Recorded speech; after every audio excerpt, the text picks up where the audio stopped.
अध्यक्ष महोदय, प्रश्न संख्या 2389। माननीय उप मुख्यमंत्री महोदय। अध्यक्ष महोदय, सूचना सभा पटल पर रख दी गई है। माननीय रणधीर शर्मा जी। अध्यक्ष महोदय, मैंने इस प्रश्न के माध्यम से पूछा था कि क्या सरकार नाबार्ड के माध्यम से धनराशि लेकर इलेक्ट्रिक बसेस खरीद रही है। उत्तर में जवाब हाँ में आया है। पूछना मैं ये चाहता हूँ कि क्या हिमाचल प्रदेश पथ परिवहन निगम इलेक्ट्रिक बसेस को चलाने के लिए तैयार है। उसके लिए कितनी जगह चार्जिंग स्टेशन खोल दिए गए हैं, और दूसरा, कितनी इलेक्ट्रिक बसेस खरीदी जा रही हैं, और जो आपने लेटर ऑफ अवार्ड दिया है उसके मुताबिक आप किस कंपनी से और किस रेट पर ये बसेस खरीद रहे हैं, ये जानकारी देने की माननीय उप मुख्यमंत्री महोदय कृपा करें। माननीय डिप्टी चीफ मिनिस्टर साहब। अध्यक्ष महोदय, जैसा कि बताया गया कि नाबार्ड के माध्यम से जब भी कोई फैसला किया जाता है तो उनकी मंजूरी ली जाती है, और माननीय जयराम ठाकुर जी के समय में भी रोपवे लगाने के लिए जो है विशेष मंजूरी ली गई थी। इसी जो इनकी कॉन्स्टिट्यूंसी में लगा है, इसी ढंग से अब इलेक्ट्रिक बसेस और चार्जिंग स्टेशंस के लिए जो है नाबार्ड की सेवाएं ली जा रही हैं। और जहाँ तक आप बसेस की खरीद की बात कर रहे हैं, 1500 बसेस को शुरुआत में इलेक्ट्रिक बसेस को बदलने की बात हुई थी। ये तो हमारा फ्लीट है, बहुत बड़ा फ्लीट है, तो उसको बदलने के लिए चरणबद्ध तरीके से ही ये काम हो सकता है, एक मुश्त तो हो नहीं सकता। और ना ही केंद्र की इसमें कोई ऐसी योजना है जिससे कि हमें पैसा एक मुश्त आ सके। हम केंद्र में मिले भी थे, केंद्रीय मंत्री इससे भी मिले थे, तो उन्होंने ये बताया था कि पूरी कंट्री में लगभग 1 लाख बसेस जो हैं इलेक्ट्रिक प्रदेशों में बदली जा रही हैं। और ऐसे में कंपनियों के पास कोई समय नहीं है कि आपको इलेक्ट्रिक बसेस प्रोवाइड करें। हम भी लगातार जद्दोजहद कर रहे हैं। हमने एक बार टेंडर किया, लोग नहीं आए, दूसरी बार टेंडर किया तो इस दफ़ा 2 कंपनीज आई थीं, और इनमें से जो Messrs Electra Green Tech Limited है, इनके साथ जो है फाइनलिटी हो रही है, क्योंकि जो पहले इलेक्ट्रिक बसें खरीदी गई थी उसमें उनकी मेंटेनेंस का प्रावधान नहीं था। तो वो बसें जो खरीदी गई हैं, मेंटेनेंस ना होने की वजह से जगह जगह खड़ी हो गई है, और इनकी मेंटेनेंस बहुत हैवी मेंटेनेंस है, क्योंकि बैटरी ही चेंज करनी हो तब भी बड़ी दिक्कत की बात है। तो इसलिए जो है टेंडर में बस की खरीद और उसकी 10 साल की मेंटेनेंस का जो प्रोविज़न है वो किया गया है। तो ये बस जो है लगभग 1.25 करोड़ के आसपास बस पड़ेगी, और उसके बाद उसके 10 साल की रिपेयर जो है 40-45 करोड़ के आसपास पड़ेगी। तो 327 बसेस की बात अभी चल रही है। कल भी कैबिनेट में ये मसला आया था और उनको हमने कैबिनेट को सूचित किया है। बाकी जो टाइप 2 बसेस लेना चाहते हैं उसमें अभी तक सेंटर के ऑब्जेक्शंस हैं। गडकरी जी ने कहा है कि आप लोग नॉर्म्स को नहीं बदल सकते। बसेस का जो जैसे बन के आती हैं उनको कोई भी उसमें बदलाव करने का अधिकार, जो जैसे हमने कहा था कि पहाड़ी इलाके की मुताबिक जो है बस को चेंज करने की, बॉडी चेंज करने की इजाज़त दें, तो उन्होंने कहा ये आपके अधिकार के क्षेत्र में नहीं है, ये हमारे केंद्र के ही अधिकार के क्षेत्र में है।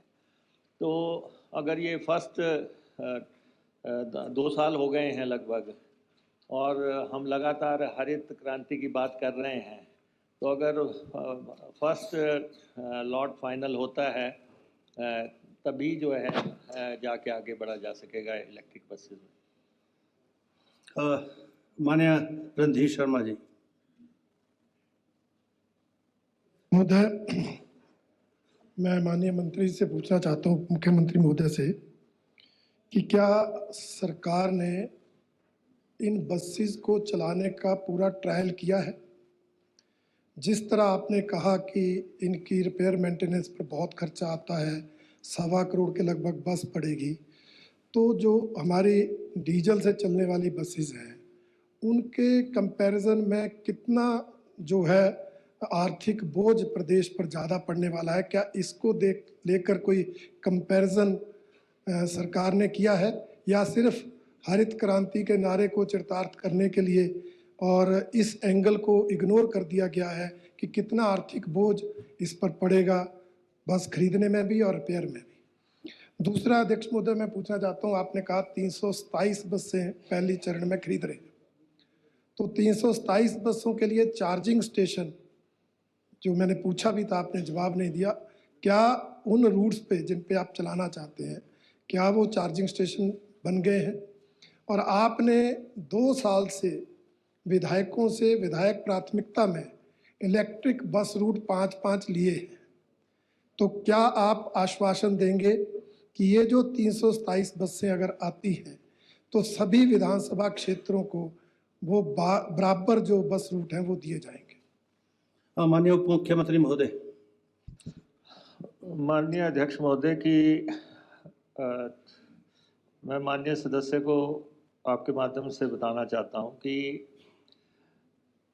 इलेक्ट्रिक बसेस खरीदना HRTC के बस का तो काम है नहीं, और इस सदन को मैं बड़ी ईमानदारी से ये बता रहा हूँ कि हमने सरकार को ये बता दिया था कि HRTC नहीं ये खरीद पाएगी, इसलिए सरकार ने ये कहा है कि हम पैसा देंगे। तो ये पैसा सरकार दे रही है हमें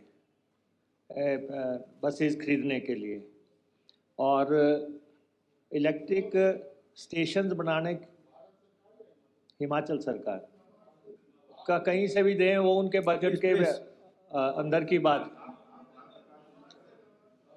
नहीं। चलिए please don't interrupt. I will allow. देखिए मैं इस कंट्रोवर्सी को भारत सरकार और हिमाचल सरकार में इसलिए नहीं ले जाना चाहता कि केंद्रीय मंत्री हमारे लिए जो है हेल्पफुल हैं, तो इसलिए वो हमारे साथ लगातार डिस्कस कर रहे हैं और फ्लीट को कैसे चेंज करना है उनसे लगातार बात हो रही है।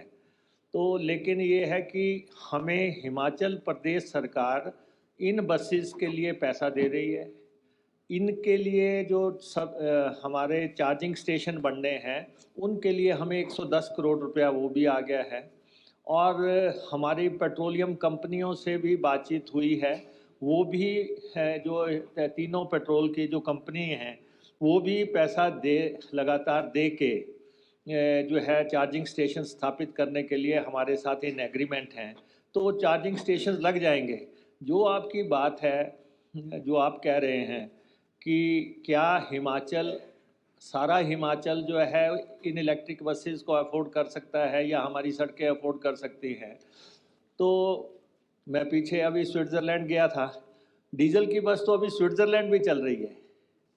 तो अगर हम कहें कि हम यहाँ बंद कर देंगे तो मुझे नहीं लगता। हम HRTC 250 डीजल बसेस खरीद रहे हैं जो हमारे अपने बस में है HRTC के। हमारे से पहले जो है माननीय विक्रम जी भी 250 बसेस खरीद के गए थे, लेकिन वो आपके समय में आई नहीं थी। वो हमारे समय में पहले महीने दूसरे महीने में वो बसेस आई। वही बसेस जो हैं, लेकिन हम छोटी बसेस खरीद रहे हैं 36-37 सीटर्स। तो वो जो डीजल की बसेस हैं वो हम HRTC से खरीद रहे हैं। इलेक्ट्रिक बसेस का सारा दारोमदार राज्य सरकार पे है, उसका चार्जिंग का पैसा भी राज्य दे रहा है, उनके कॉस्ट का पैसा भी राज्य सरकार दे रही है। माननीय सदस्य विक्रम जी। माननीय अध्यक्ष जी, जब सरकार बनी थी तो मैं आदरणीय उप मुख्यमंत्री जी से वैसे भी बात की थी और यहाँ बोला भी था कि ये जो आप इलेक्ट्रिकल बसेस की बात कर रहे हैं, ये व्यवहारिक तौर पर ज़मीन पे आने में बड़ी दिक्कत होगी। अभी आपने बोला भी है 1 लाख बसेस की रिक्वायरमेंट है हिमाचल पूरे देश के अंदर, और यहाँ पे मैन्युफैक्चरिंग ही नहीं है इतनी। इसलिए मुझे ऐसा लगता है ये जो हम बोल रहे हैं अभी इसमें और डिले होगा। इलेक्ट्रिकल बसेस अभी नहीं मिलेंगी, ये मैंने पहले भी बोला था, अभी भी बोल रहे हैं। ठीक है, आपकी मंशा ठीक है, वो चाहते हैं, लेकिन होगा नहीं व्यवहारिक तौर पर। तो क्या ये जो HRTC की हालत इस समय हो रही है, तो जैसे आप डीजल बसेस कुछ खरीदने का आपका प्रपोजल है, क्या उस जब तक अल्टरनेट्स नहीं बनते तो क्या डीजल बसेस के प्रपोजल को बढ़ाया जाएगा? माननीय उप मुख्यमंत्री महोदय। माननीय अध्यक्ष महोदय, माननीय सदस्य ट्रांसपोर्ट मिनिस्टर रहे हैं और व्यवहारिकता से अवगत हैं, और इसीलिए कि इलेक्ट्रिक बसेस में अगर डिले होता है, वैसे तो अभी तक भी जो 297 इलेक्ट्रिक बसेस की डिलीवरी की बात है, उन्होंने 11 महीने मांगे हैं। तो इसका मतलब अभी समय लगेगा। अगर बहुत हम प्रेशराइज करेंगे तो हो सकता है कि 6 महीने में दे दें गाड़ियाँ, तो उसकी फाइनलिटी लगभग हम पहुंच गए हैं। लेकिन हम अपने तौर पे जो है 250 डीजल बसेस और 100 जो है टेम्पो ट्रैवलर खरीद रहे हैं। उस परचेज को हम एक्सपीडाइट करने का प्रयास करेंगे। माननीय सदस्य Shri Hansraj, you want to ask supplement? इसमें हमारी सबमिशन ये थी आपके माध्यम वी आर से, लॉस्ट समवेयर। हमारे जितने भी रूट्स हैं चंबा में, आप देखें पीछे जब ये क्लाउड बर्स्ट हुआ था या पीछे कोविड के बाद से कई रूट जो हैं वो हमारे बंद हुए हैं। जैसे आइल की तरफ हमारी बस जाती है या चंबा से मेन तीसा की तरफ बसें जाती हैं, बसें हैं नहीं चंबा डिपो में। और जो वहाँ पर मेंटेनेंस के लिए स्टाफ है, आपका वर्कशॉप चलती है चंबा की हमारी, वो जो है वो बिल्कुल ही बंद हो गई है। तो वहाँ के कर्मचारी, वहाँ के सभी लोग हमसे कई बार गुजारिश कर चुके हैं। तो क्या आप माननीय सदन को आश्वासन देंगे और चंबा के लोगों को भी कि वो वर्कशॉप जो है वो कुछ दिनों में हम ढंग से उसको ठीक चालू रूप में ले आएंगे, और उसके साथ साथ जितने रूटों पे हमारी बसें ऐसे आइडल खड़ी हो गई हैं, मतलब वहाँ वो बेकार रूप में, तो क्या उनकी जगह रिप्लेस करके चंबा को भी बसेस उस मात्रा में उपलब्ध करवाई जाएंगी, ऐसा आप आश्वासन देंगे? ऑनरेबल डिप्टी चीफ मिनिस्टर साहब। अध्यक्ष महोदय, केंद्र सरकार ने आदेश दिए हैं कि जो 15 साल गाड़ी जो चल गई है उसको ऑफ रोड करना है, और सरकारी क्षेत्र की कोई भी गाड़ी जो है, चाहे ये तो बसेस की बात है, बसेस के अलावा भी किसी भी डिपार्टमेंट में 15 साल से ऊपर की गाड़ी जो है वो चलाई नहीं जा सकती। और HRTC में 9 लाख किलोमीटर जो गाड़ी चल जाती है उसको भी हम जो है ऑफ रोड कर देते हैं या ऑप्शन कर देते हैं। तो इस साल हमें लगता है कि जो गाड़ियां चल रही हैं, आप ये तो नहीं कह सकते कि वो गाड़ियां जो है नॉर्म्स पे पूरा नहीं कर रही हैं, लेकिन आप ये कह सकते हैं कि नॉर्म्स पूरा करते हुए भी उनकी कंडीशन अच्छी नहीं है। हमारी इसीलिए कोशिश है कि हम इस साल के दौरान लगभग 600 साढ़े 600 नई गाड़ी डाल दें, ताकि जो माननीय सदस्यों की मांग है उसको हम पूरा कर सकें। कोशिश है कि जो आपके ट्राइबल इलाके हैं या दूर दराज दुर्गम इलाके हैं, उसमें जहां कम सवारी है वहां हम टेम्पो ट्रैवलर खरीद रहे हैं। 100 का ऑर्डर हमने दे दिया है, 100 और ख़रीदने की कोशिश कर रहे हैं, क्योंकि जगत सिंह नेगी जी हमारे माननीय सदस्य हैं, वो भी यही बात कर रहे हैं। आपका इलाका है, टफ इलाका है, तो हम वहाँ पे टेम्पो ट्रैवलर्स भेजने की कोशिश करेंगे, और बाकी स्थानों पे जो है जो डीज़ल की बसेस जहाँ जानी है वहाँ डीज़ल की भेजेंगे, और जो नॉर्मल प्लेसेस हैं वहाँ पे हम इलेक्ट्रिक बसेस भेजने का प्रयास करेंगे। माननीय सदस्य रणधीर शर्मा ने पूछा था कि 2 साल से विधायक प्राथमिकता में 5-5 बस रूट हर विधायक से लिए जा रहे हैं इलेक्टेड बसेस के लिए। अभी आपने बसेस खरीदी नहीं, 11 महीने आप और बता रहे हैं, पता नहीं और कितना समय लगेगा। हमारे विधानसभा क्षेत्रों में ऐसे बहुत से क्षेत्र हैं जहां बसेस बंद हुई हैं। 4 लेन बनने से खासकर एक क्षेत्र विशेष जो स्वारघाट तहसील मुख्यालय को जोड़ता है, चाहे वो हमारी छिड़ोल पंचायत है, चाहे कल्लर पंचायत है, चाहे तनबौल, ऐसी जो पंचायतों के लिए पहले नेशनल हाईवे था, सारी बसें, चाहे वो इंटरस्टेट बसेस थी, चाहे और रूट थे, सारे उधर से जाते थे। अब वो सारे बंद हो गए, तो वहाँ पर नए रूट हमने प्रपोज किए थे। अब इलेक्ट्रिक बसेस का तो अभी तक भी सपना ही है, इसलिए क्या आप आश्वासन देंगे कि जो आप बसेस नहीं खरीद रहे हैं, उनमें से हमारे विधानसभा क्षेत्र में जहाँ जहाँ बसेस की जरूरत है, जो बस रूट हमने विधायक प्राथमिकता दी है, वहाँ पर बसेस चलाने का आश्वासन देंगे? Honorable Deputy Chief Minister, sir. माननीय अध्यक्ष महोदय, हिमाचल प्रदेश एक ऐसा राज्य है जहां ना तो हवाई सेवाएं हैं रेलवे है। और ना ही जहां पे रेल सेवाएं हैं, और बहुत लिमिटेड है अगर हैं भी हैं, तो सब कुछ जो है रोड ट्रांसपोर्ट पे ही निर्भर कर रहा है। और हमें इस बात का गौरव है कि हमारी HRTC जो है 50वां साल मना रही है। ये हम गोल्डन जुबली साल में प्रवेश किए हैं, और इस बात पे विवाद भी है सर। कुछ लोग कहते हैं कि ये कमर्शियल ऑर्गेनाइजेशन है, कुछ लोग कहते हैं कि ये वेलफेयर ऑर्गेनाइजेशन है, और मैं तो इसको वेलफेयर ऑर्गेनाइजेशन मानता हूँ एज ए मिनिस्टर, क्योंकि जो जितने भी घाटे के रूट हैं हिमाचल प्रदेश में, वो सारे जो है HRTC चलाती है। जितनी भी रियायती सफ़र हैं, चाहे महिलाओं को हम 50% सफ़र करवाते हैं या 29-30 तरह के और रियायती सफ़र हैं, वो सारे ही जो है HRTC कराती है। और उसके बाद हम जो हैं इसके ड्राइवर्स कंडक्टर को जो है गवर्नमेंट का जो पे स्केल्स हैं वो देते हैं। फिर हम OPS भी जो है HRTC को देने का फैसला कर चुके हैं। कल्याणकारी राज्य है, रोज लगभग 4 से 5 लाख लोग जो है HRTC में ट्रैवल कर रहे हैं, तो इसलिए HRTC उतनी ही महत्वपूर्ण है। जैसे हम शिक्षा की बात करते हैं, जैसे हम हेल्थ की बात करते हैं, तो लोगों को घर आंगन तक पहुंचाने में HRTC का बहुत बड़ी भूमिका रही है।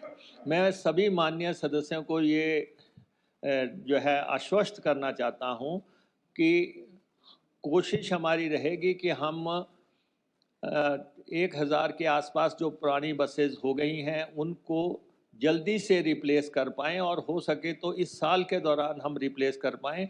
600 का ऑर्डर हमने दे दिया है, बाकियों का हम देंगे।